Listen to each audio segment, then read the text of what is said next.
Un compte à rebours est lancé. Pas celui d'un crash ni d'une guerre. On parle de la date où tous les bitcoins pourront être volés.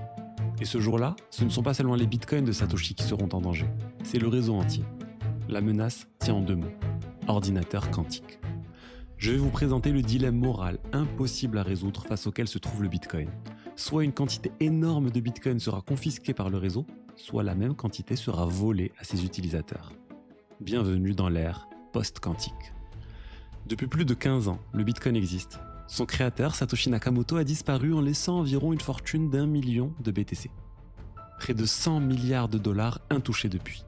On nous dit que la sécurité du bitcoin est inviolable, protégée par les mathématiques les plus pures. On nous disait qu'il faudrait l'énergie d'une supernova et des milliers de milliards d'années à un ordinateur pour casser le bitcoin.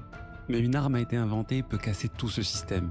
Une arme que nous connaissons depuis 1994, mais que nous avons ignorée car elle relevait de la science-fiction. Cette arme s'appelle l'algorithme de Shor, et la machine capable de l'utiliser, l'ordinateur quantique, n'est plus un rêve lointain.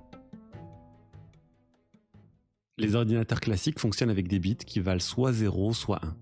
Imaginez une pièce remplie d'interrupteurs. Chaque interrupteur est soit éteint, soit allumé.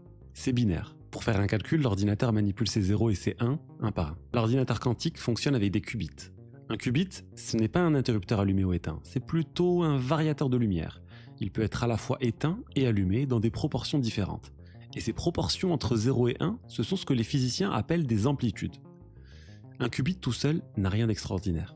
Ce qui change tout, c'est quand plusieurs qubits deviennent liés entre eux avec un lien très spécial qu'on appelle l'intrication.